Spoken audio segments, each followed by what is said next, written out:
point of the previous video was this theorem, this partial sum theorem for positive series.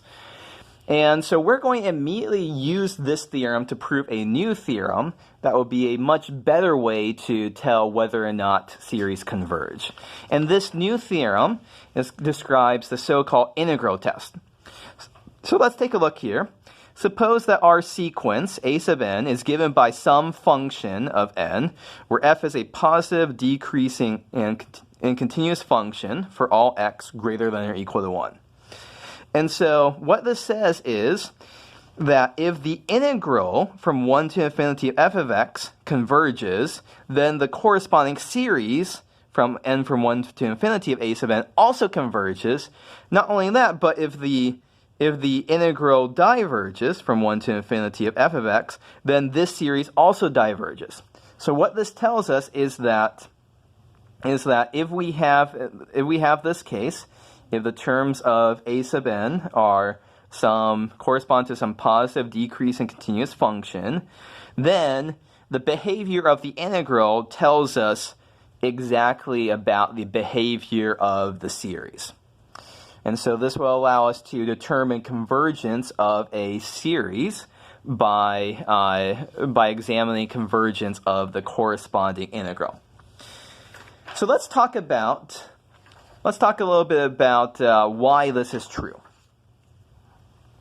And so the way that we're going to do this is, let's draw a picture here. This will basically be a proof by picture.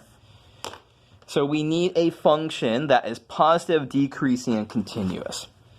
So here is a function, f of x. It's positive, it's above the x-axis, it's continuous, it's nice and smooth, and it's continuous. Okay, so what we're going to do here is, what this part says is that a sub n is f of n. This means that the function, the terms of our series exactly match up with a function when n is 1, 2, 3, 4, when n is equal to some positive integer. And so let's kind of make notes there. So like, here is 1, here is 2, here is 3, here is 4, here is 5. And so this value right here, this is a sub 1, because that is f of 1. And so f of 1 is equal to a sub 1. This is a sub 2. This is a sub 3. This is a sub 4. This is a sub 5. And so let's use this to draw rectangles whose areas are a1, a2, a3, a4, a5. How do we do that? Well, here's a rectangle. Here is a rectangle whose area is equal to a1. It's a rectangle with base 1, height a1. 1 times a1 is a1. Here's a rectangle with area a2. Here's a rectangle with area a3. Here's a rectangle area a4. Here's a rectangle area a5. And so what we're going to keep doing this, all the way out. Let me just kind of extend this out a bit. Here is some n. There is a sub n. And there is a rectangle with area a sub n.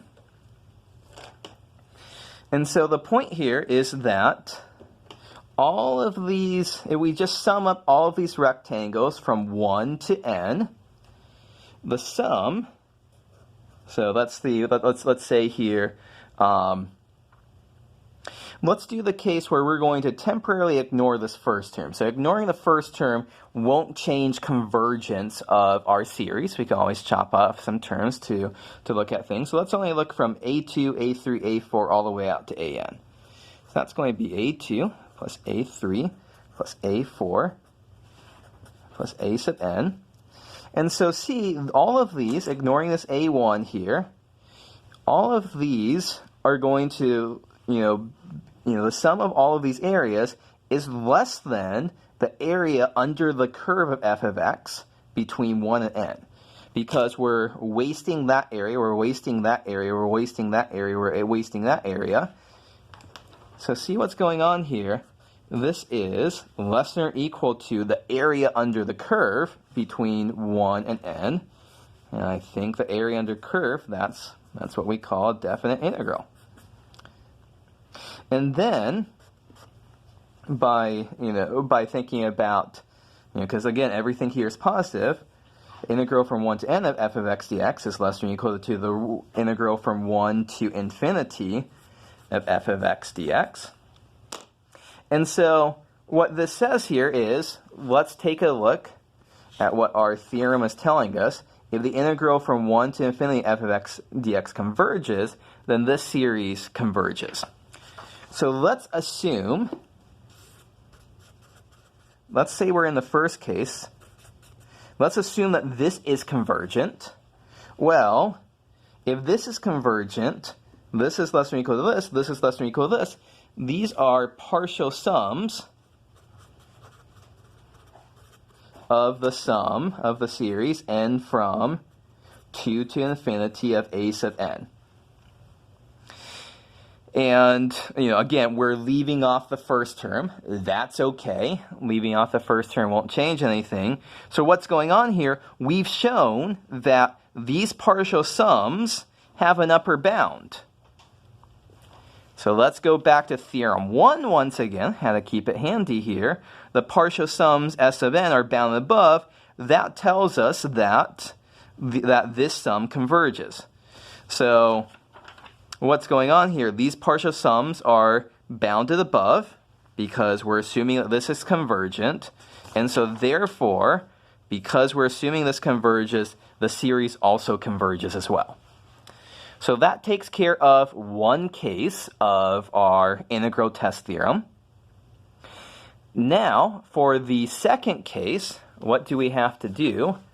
We have to draw a very similar picture where instead of kind of underestimating, so in this picture we kind of underestimated our the integral by drawing boxes below. Now we're going to draw a picture. We're going to overestimate a little bit by drawing our boxes above. So a very similar picture is going to happen here. Here is f of x. And so here is 1, 2, 3, 4, and somewhere out here is n. So here is a1, here is a2, here is a3, here is a4.